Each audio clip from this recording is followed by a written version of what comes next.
Sa kamayong mga butang.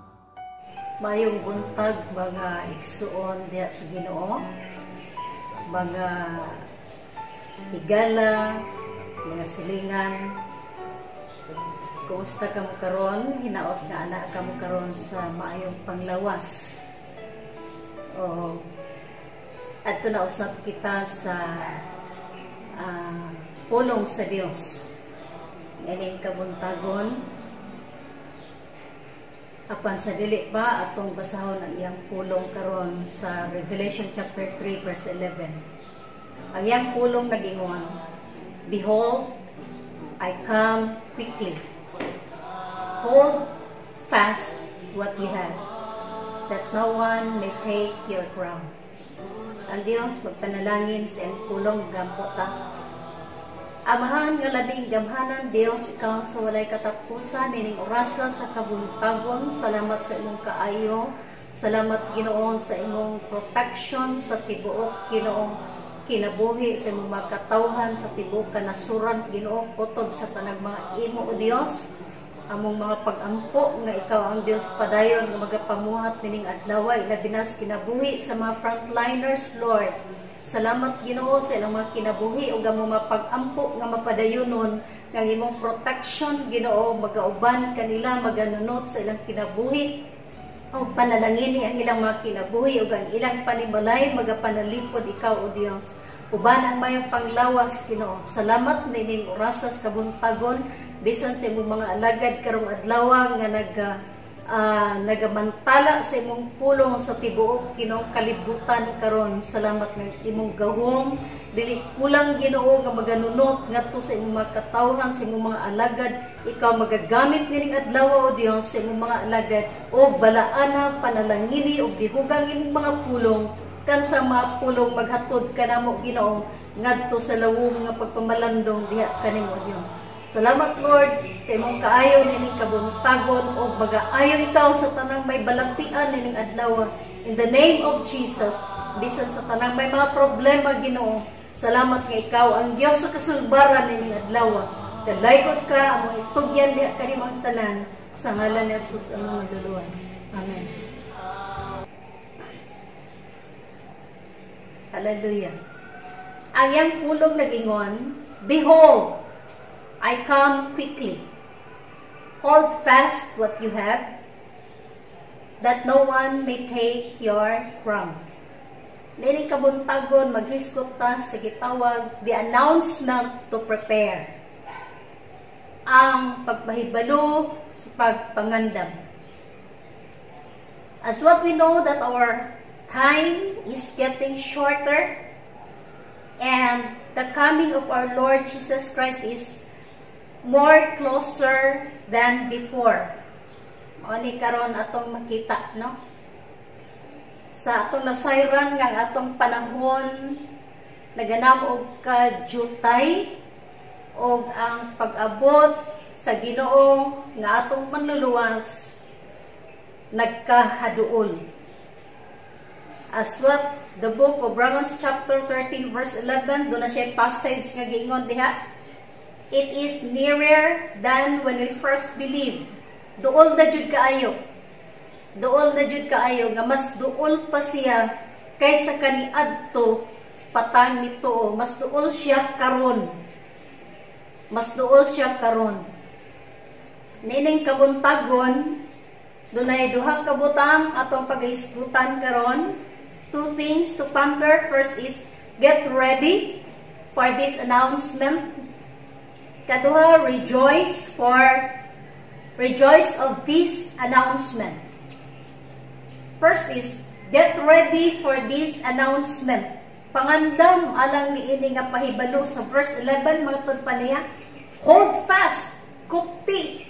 Hold fast what you have, that no one may take your crown. Kupti, pag-ayo ang imong nabatunan. Ato pa ayaw jud buhi.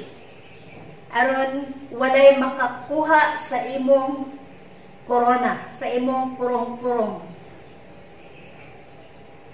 Usa kada po nga challenge, hagit, sa matag usa ka na to, that we need to hold fast of what we have.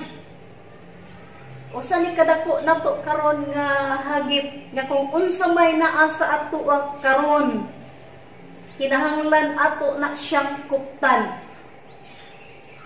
That was the announcement. Angay nato siyang kuptan unsa may naa sa ato karon kaluwasan. I am referring this to all believers. The salvation that we have, the faith and the strength. Ngamo ni angay natong kuptan sa ato karong panahon. Kay sa atong panahon karon wala gyud tay laing kuptan gawas sa mga butang gipiyal sa Dios kanato. Igsoon, this is the urgent announcement to everyone. As we face this terrible situation, pandemic COVID-19, we need to hold on. Ayaw gyud agbuhi. Karon ang panahon nga imuha gyud ang kuptan igsuon. Imuha gyud ang ampingan ang kaluwasan nga gipiyal sa Dios kanimo.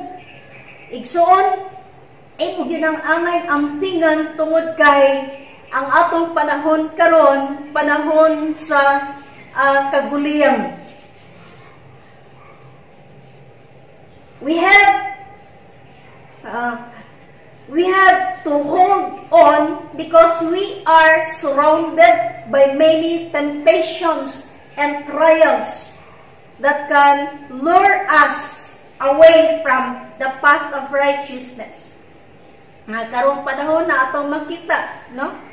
Nga kinahanglan ato na siyang ampingan og kuptan pag-ayo tungod kay niya kita karon sa panahon nga gipalibutan kita sa dagko nga mga tentasyon, sa dagko nga mga pagsulay sa kinabuhi. Ug ang tibuok kalibutan anak karon ning sinati ana nga kahimtang. Kansang kahimtang, kansang pagsulay og sitwasyon nga makapahagit kanato sa pagsuway sa dalan sa kamatuoran o sa pagkamataro.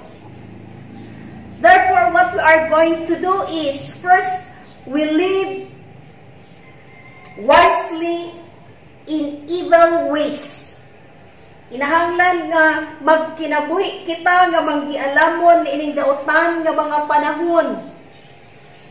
Nga atong panahon karon sa dili maayo nga panahon, kinahanglan atong gamiton ang kaalam sa Dios aron nga makabarog kita taliwala niining dautan nga panahon ug makapadayon kita sa atong kinabuhi uban ang pagkamahadlokon ngadto sa Dios. Ephesians chapter 5 verse 15, see then that you walk circumspectly, not as fools, but as wise. Nga sa ato pagi kinahanglan nato nga magmatnon kita karon.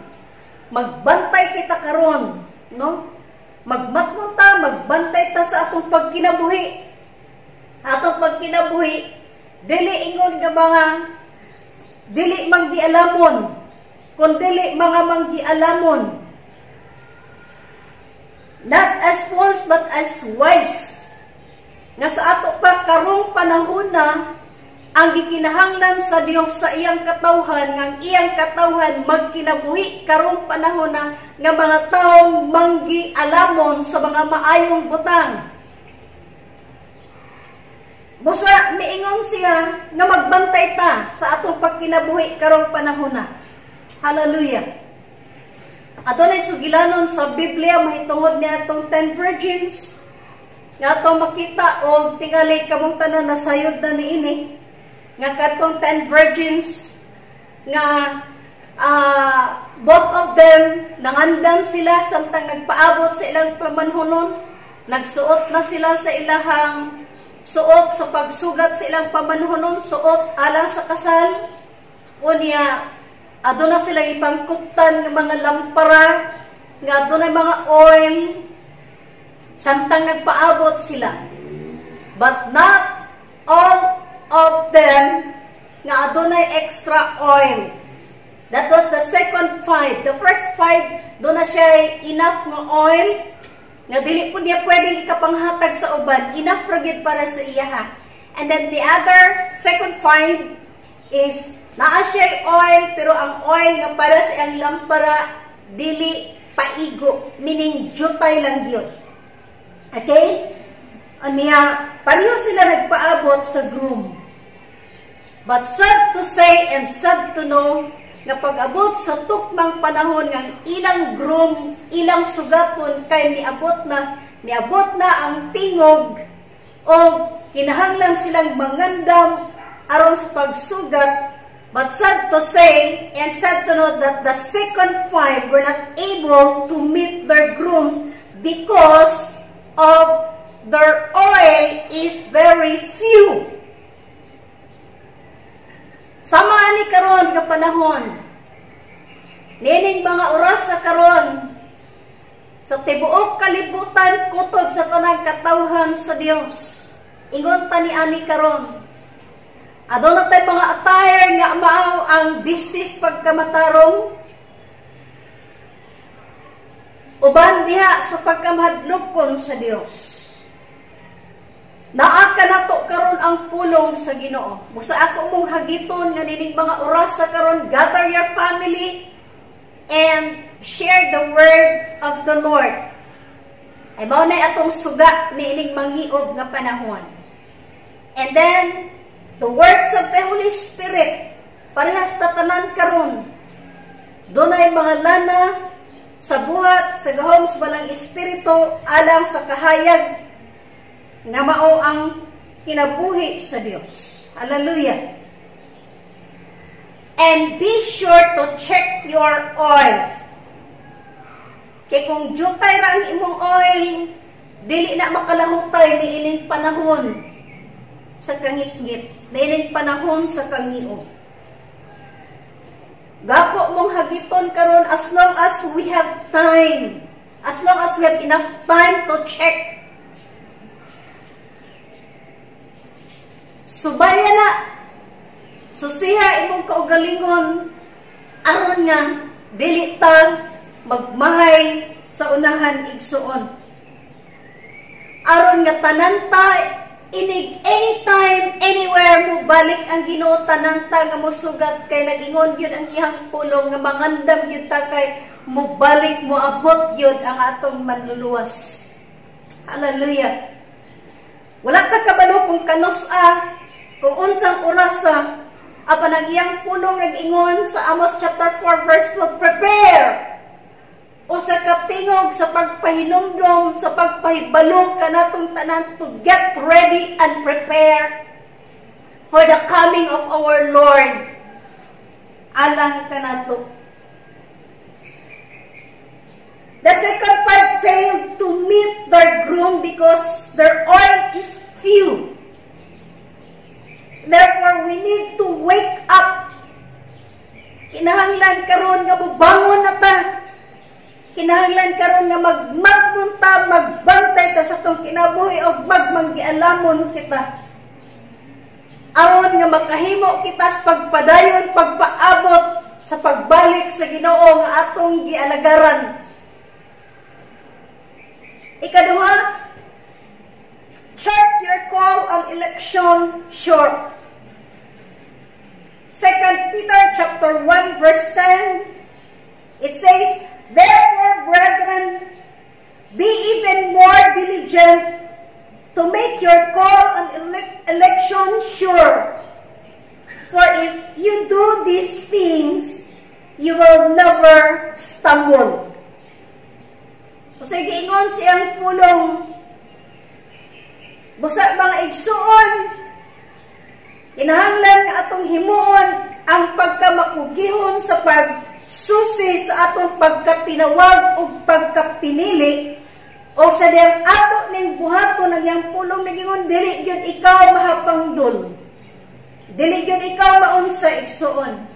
Karon ang panahon nga atong susihon ang atong pagkatinawag o pagkapinili. Nga kung tinawag man tas Ginoo, kung pinili man tas Ginoo mo, barog yun ta taliwala niining kalamidad karon. Niining dili masabtan nga panahon. Ato may numduman, bisan pa si Tomas, sa Biblia, usa ka tawo nga kauban ni Ginoong Hesus, tinun-an ni Ginoong Hesus. Usa ka tawo nga adunay maayong leader nga mao si Ginoong Hesus. Usa ka tawo nga aduna siya maayong mentor. Thomas has a good leader, he has a good mentor, he has a good evangelist, he has a good pastor, and of course, he has a good teacher, and it was Jesus. Kuyaw kayo siya og teacher, kuyaw kayo siya pastor, kuyaw kayo siya mentor, kuyaw kayo siya og magtutudlo, si Jesus. The source of all wisdom, the source of all strength, the source of hope and faith, and the source of everything. So, ingon ana ka-equip si Thomas. Ingon ana siya ka-equip igsuon. Tungod kay ang iyang mentor, ang iyang leader, ang iyang pastor, ang iyang evangelist, iyang magtutudlo, mauman ang tag-iya sa tanang kaalam, tag-iya sa kusog, tag-iya sa paglaom, tag-iya sa pagtuo, o tag-iya sa tanang butang. So, para nagto kang Tomas, wala na gyud siya'y makulang. But sad to say and sad to know that Thomas failed to show his faith and his calling to pursue righteousness. He failed to make his election sure. He failed to use his strength at the hour of darkness of his life because of his attitude. Napakyas siya igsuon. Napakyas siya sa pagpakita sa iyang pagtuo. Napakyas siya sa iyang tawag, sa pagpadayon, sa pagkinabuhing matarong. Napakyas siya sa iyang pagkapinili o pagkatinawag sa panahon, sa dulong, sa kinabuhi nga iyang nasinati tungod sa iyang kinaiya. Because of his attitude, he failed to show everything. Atubangan ni Ginoong Jesus. Hallelujah. Yapang try to check si Jesus nga kung tinuod ba si Jesus o dili, nga kung dunay siya ebidensya nga iya makita, aya pa siya mutuo.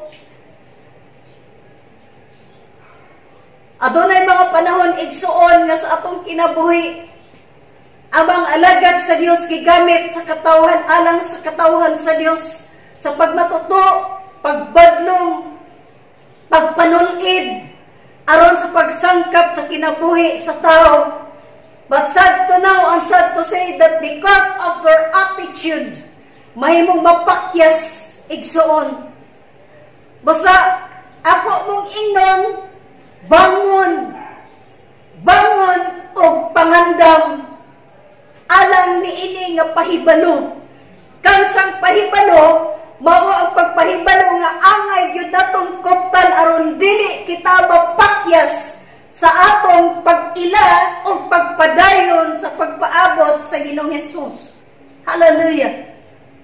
Dali katulo, present fruits in uncertain time.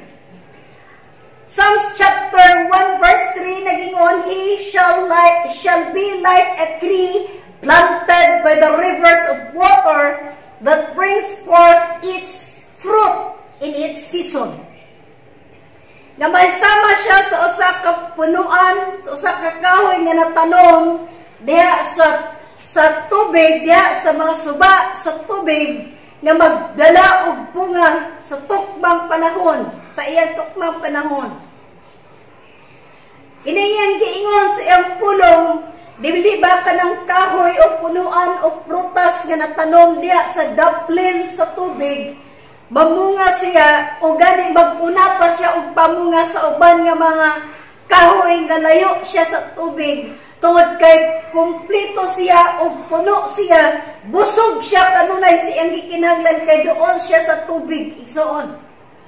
O makahimo siya sa pagbunga bisan pa sa panahon nga dili maayo tungod kay busog siya kanunay. Naa siya daplin sa tubig, busog siya kanunay sa supply nga alang kaniya. Mark chapter, sa libro sa Mark chapter 11, 12 to 14 na adiya ang sugilanon. Samtang si Jesus nagbaktas uban sa mga tinun-an sa Dios. Nibati siya og kagutom. Unya iyang nakita ang punuan sa unahan. Unya naghuna-huna siya nga mukutlo niini aron po niya aron mukaon siya sa maong bunga. Apan sa dihang nahaduol na iyang nakita ang kalabong sa maong kahoy. Nindot gyud tan-awon ang kahoy basta labong, puno og dahon, green kaayo og dahon. Apan mahimo siyang walay punos ug walay kwinta nga punuan og kahoy sa diyang wala gyud siya bunga. Basta sa pagkakita ni Ginoong Hesus nga labong kini apan walay bunga iya kining giingnan, gikan karon dili ka nahikan-an og bunga. Usa higayon si Jesus miabot ni atong punuan aron sa pagpangita og bunga. Apan napakyas si Ginoong Hesus tungod kay wala siya nakita nga bunga. Mao man usab kini karon sa atong panahon. Hinaot nga dili mapakyas ang Dios sa atong kinabuhi. Hinaot igsuon nga sa dihang moabot si Ginoong Hesus, malipayon siyang moabot og muduol nga ri kanato. Hinaot ka ang Dios nga moabot kang hari kanato makakaplag siya og katagbawan igsuon. Hallelujah. Hallelujah. Ato makita nga ang kahoy iyang gikinahanglan mo ang bunga dili ang dahon. Ang dahon nagatug-an sa tanang mga buhat. Nagtug-an sa tanang mga buhat your generosity, your faithfulness, your service in Him.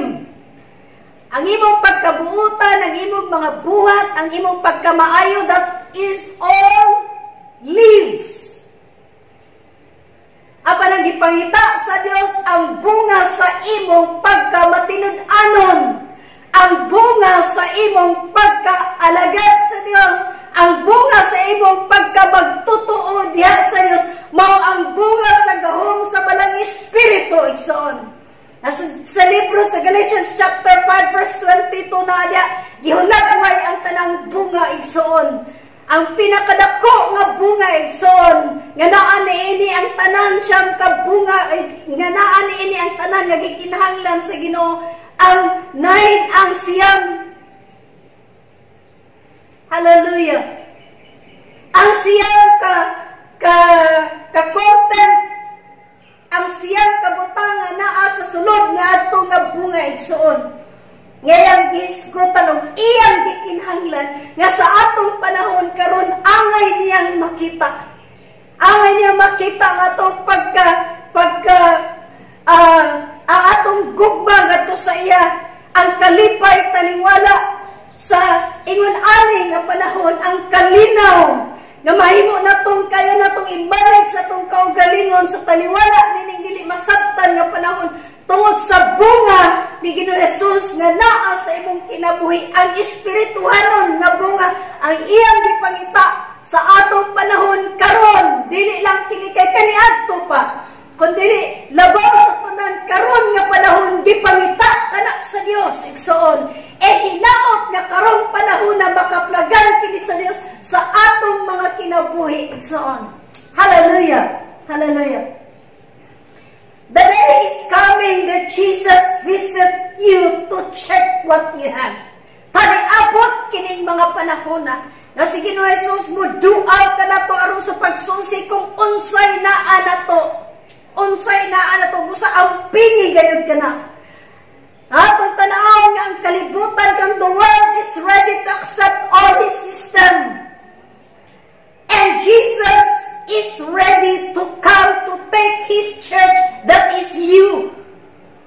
The question is, how about you? Kumusta ka karon?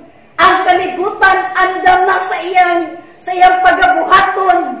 Og si Ginoong Hesus usab andam na haduol na og andam na siya mobalik aron sa pagkuha sa iyang mga pinalangga, aron pagbakwit sa iyang mga pinalangga. Ikaw kumusta ka karon? Kumusta ka karon? Andam ka mga matubang mining tanan? Are you ready to face them all? Hallelujah.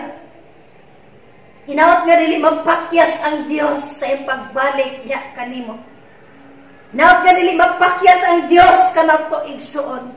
Busa ang mensahe karon nagapamukaw kanatong tanan to get ready for this announcement. Be ready and be careful to do everything aron makahimo taon niya sa pag-atubang pagsugat sa Dios nga atong gialagaran.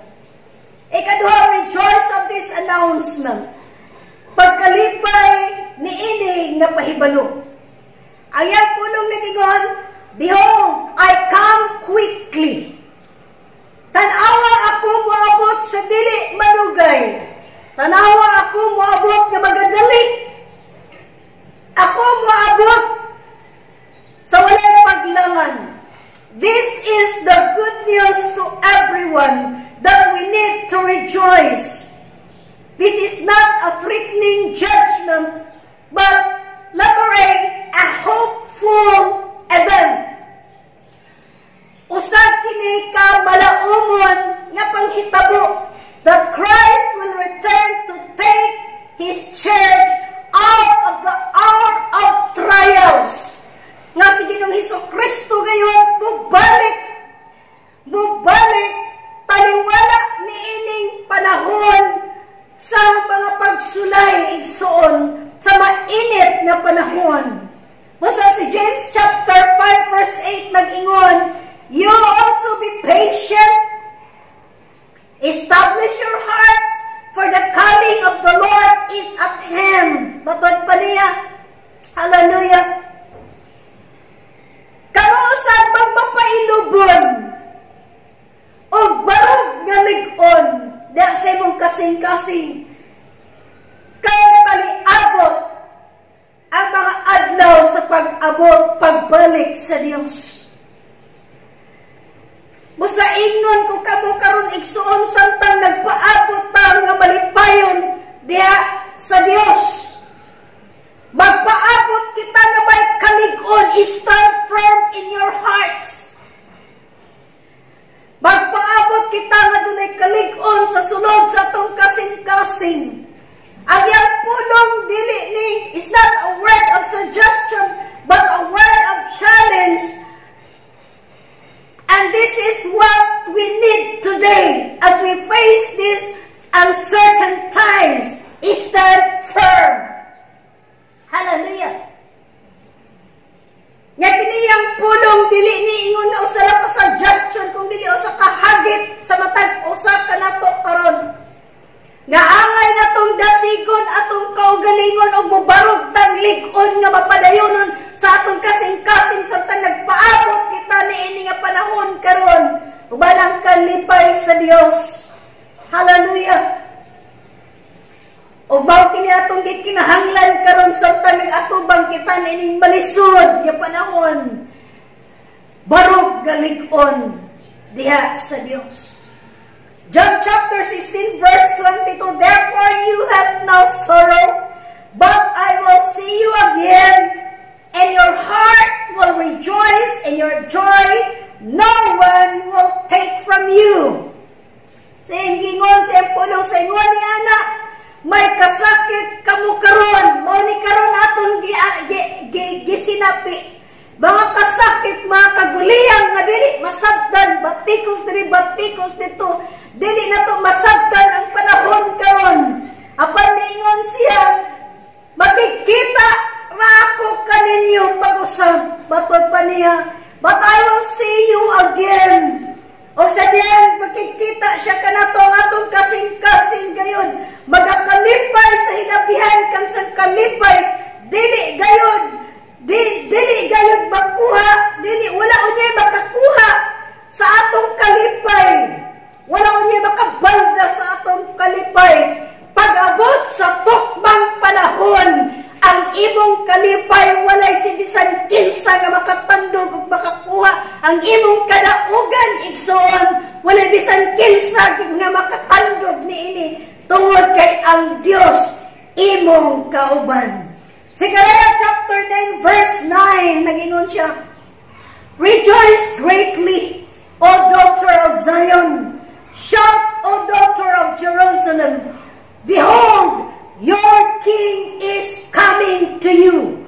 He is just and having salvation version, lowly and riding on a donkey, a colt and foal of a donkey.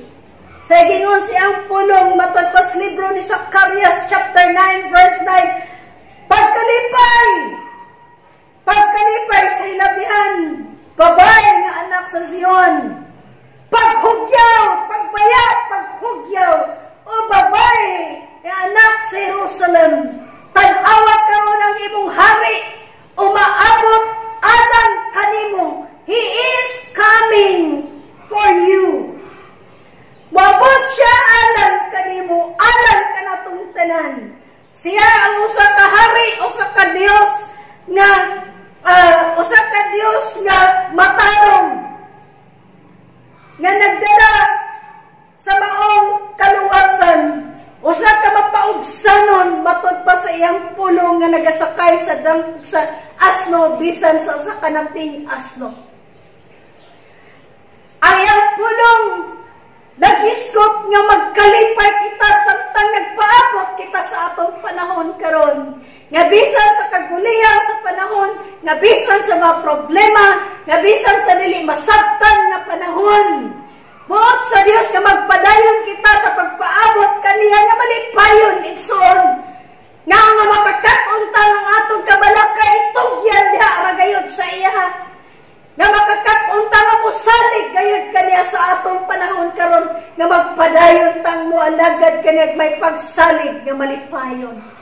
Ikaduha, dili lang ni siya usa ka hopeful event, but a great assurance to everyone. Behold, I am coming quickly. This is a great assurance to every one of us. Nang Ginoo nga atong gipaabot, muabot gayud siya. Hallelujah. Hebrews chapter 10 verse 37, yet for a little while he who is coming will come and will not tarry. Yang pulong nagingon, sulod sa jutay panahon, siya nga muabot gayod og dili maglangan. Sama sa gihuna-huna sa uban ng atong Diyos nga atong gialagaran, dili langay-langayon. This is our great assurance. Hallelujah. Hallelujah. Alam ka na to nga mga katawan sa Diyos nga siya ang Diyos, dili langay-langayon sama sa gihuna-huna sa uban. O bali ang hinungdan o ang pinakadako nga hinungdan, igsoon, a great reason to rejoice in the Lord. Hallelujah. Busas a word of challenge to everyone. Let us pay attention to this announcement.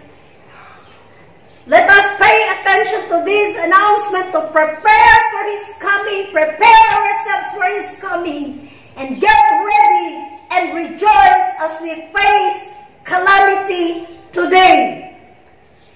Because our mighty King is coming for us with a crown of victory. Hallelujah. Nga kung hagit sa matag usa alang sa kanatong tanan, diin nining adlaw karon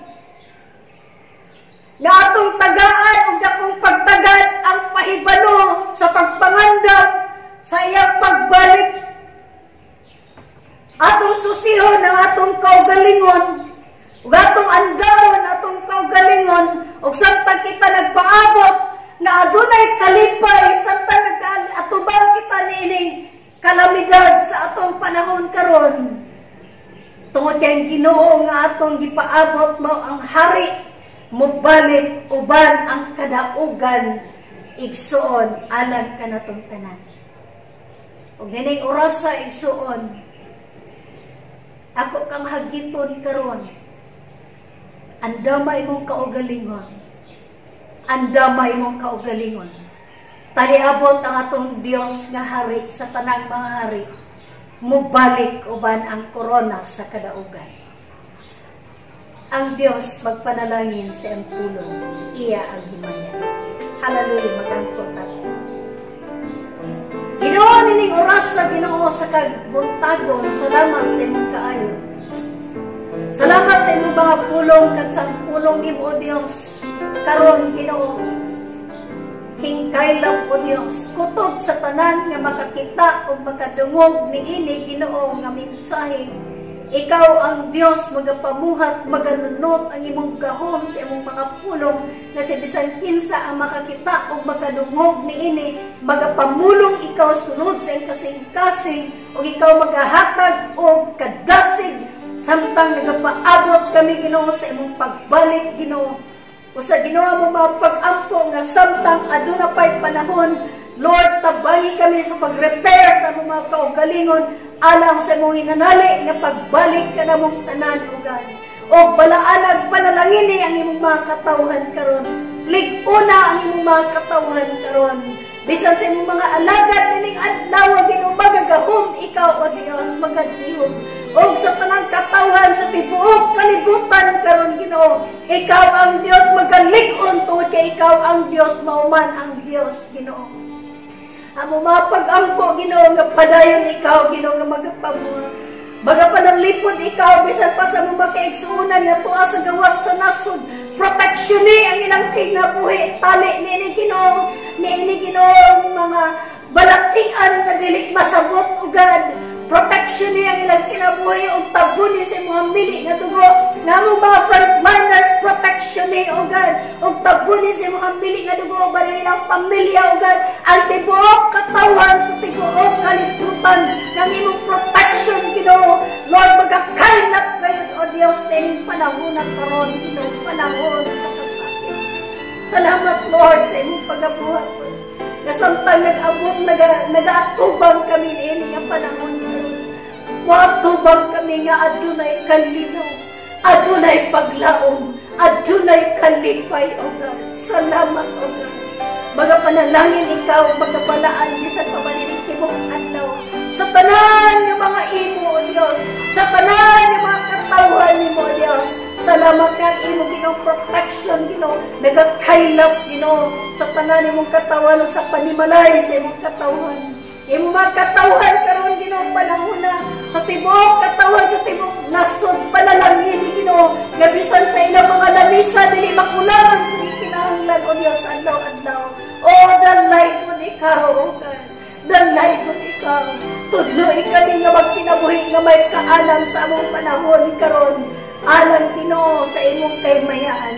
Lord, dining oras ay ako itugyan niya kanimo ang tanan. Balaan ang imong mga pulong o bihuga o Dios. Alang ka na mong tanan. Dalay ko ikaw. Ug salamat sa kadaugan. Sa pangalan ni Jesus among Diyos. Amen.